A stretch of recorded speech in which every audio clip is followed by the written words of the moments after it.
અમરેલી જિલ્લામાં વાવણી લાયક વરસાદ થઈ જતા ખેડૂતોએ બળદજોતરી વાવણીના શ્રી ગણેશ કર્યા। છેલ્લા 2 દિવસથી સૌરાષ્ટ્ર, દક્ષિણ ગુજરાત, મધ્ય ગુજરાત અને ઉત્તર ગુજરાતના મોટાભાગના વિસ્તારોમાં વરસાદી માહોલ છવાયો છે।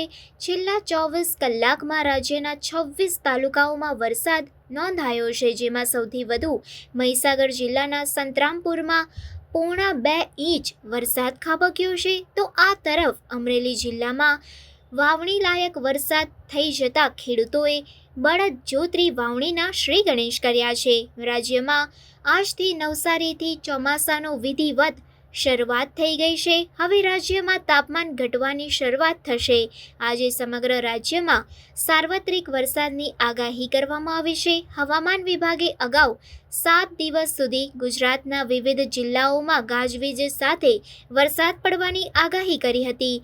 આ વર્ષે ભીમ અગિયારસ પહેલા વાવણીનું મુહૂર્ત સચવાયું છે। અમરેલીમાં વાવણી લાયક વરસાદ થતાં આજે સવારથી જ ખેડૂતોએ બળદજોતરી વાવણીના શ્રી ગણેશ કર્યા છે।